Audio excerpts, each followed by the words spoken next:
bem-vindo ao Adorescente. É hora de sentarmos juntos no grupo de adoradores determinados para o bem. E hoje nós vamos conversar um pouquinho a respeito no que está escrito no capítulo 16, isso mesmo. Capítulo 16 e 17. Vamos comentar os dois hoje juntos, que são os conselhos, não é? Os conselheiros falam para o rei Absalão, né, que se colocou como rei. Na verdade, o pai estava vivo, era Davi, e ele queria o lugar a todo custo. Então, o costume era ouvir os conselheiros, o que fazer, não é? Se ir à guerra ou não, lutar contra ou não. E a verdade é que ele buscou no capítulo 16 o conselho de Aitofel e no capítulo 17 fala do conselho de Uzai. E o livro Escolhidos esclarece aqui, a respeito do conselho desses homens, dá uns toques. Mas antes de ouvir sobre o conselho deles, Davi estava lá saindo de pés descalços, o grande guerreiro Davi, com problemas em casa, resolveu se submeter a essa situação e deixar Jerusalém.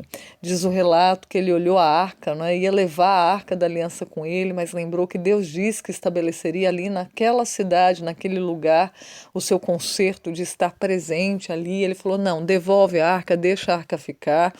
E se Deus quiser que eu volte, ele me fará ver a sua arca. A arca era a presença de Deus naquele lugar, gente. E eu fico pensando, realmente não tem nada melhor do que a presença de Deus aí na sua casa, na minha casa, aí na sua vida, no seu coração, no meu coração. Sabe que eu estou voltando de uma programação, um evento de música, e fui convidada para fazer a narração. E, gente, como é lindo quando Deus se apresenta num lugar, através do louvor, através da fala, não é? É algo assim, é uma alegria reverente de verdade, é algo espetacular, não tem nada mais agradável do que a presença de Deus conosco, como diz a sua palavra, Deus conosco, não é? E olha só, Davi então se despede, vai ali chorando pelo caminho, pela situação que está passando, e no caminho, para piorar a situação, sabe quando você já está mal, e aí vem alguém para espezinhar, para judiar mais ainda, para machucar mais? Isso já aconteceu na sua vida, ou quem sabe está acontecendo agora? É o que houve com Davi. Um homem chamado Simei, segundo a Bíblia, né, começou a tacar pedra no rei, minha gente. E jogar pedra, e aquilo irritou Abisai. Quer dizer, estava jogando pedra em homens guerreiros experientes, tá? Eles tinham habilidades diferentes dos que estavam com Absalão, que é feita uma comparação. Diz que não eram homens que tinham habilidade de guerra, como eram os que estavam com Davi. E há tempo, né, de às vezes abaixar a cabeça, mesmo que você tenha um conhecimento, mesmo que você tenha habilidade em alguma área, mesmo que você tenha uma posição, tem hora que a gente aprende que é momento de aceitar, baixar a cabeça, seguir em frente, se submeter a algumas circunstâncias. E assim Davi o fez. Muito temente a Deus, Davi, não é? E veja que ele amava o filho também e não queria derramamento de sangue ali em Jerusalém. É interessante que o relato mostra isso, que ele se sentia responsável, era ungido do Senhor e não queria sangue ali na cidade onde estava a arca. E ele preferiu se retirar. E veja que esse homem tacando pedra dizia que ele era sanguinário. Verdade, tá? Mas esse homem estava sendo usado, de acordo com a descrição, usado por Satanás, inspirado, diz a leitura, por Satanás. Ele descarregou sua raiva, Simei, né, descarregou a raiva dele sobre Davi, aquele a quem Deus estava punindo.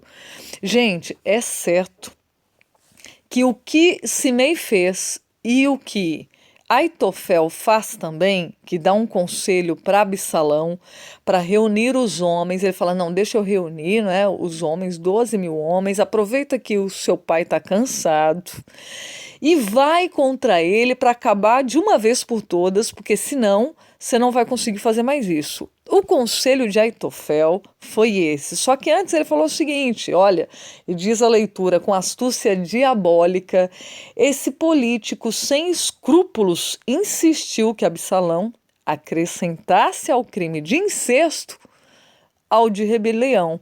Ou seja, ele falou assim, ó, diante de toda a nação, toma para si as concubinas do seu pai, que Davi tinha deixado para guardar o palácio, não é? As concubinas eram mulheres do rei, declarando assim que ele tinha tomado o trono do pai. Ele deu essa sugestão.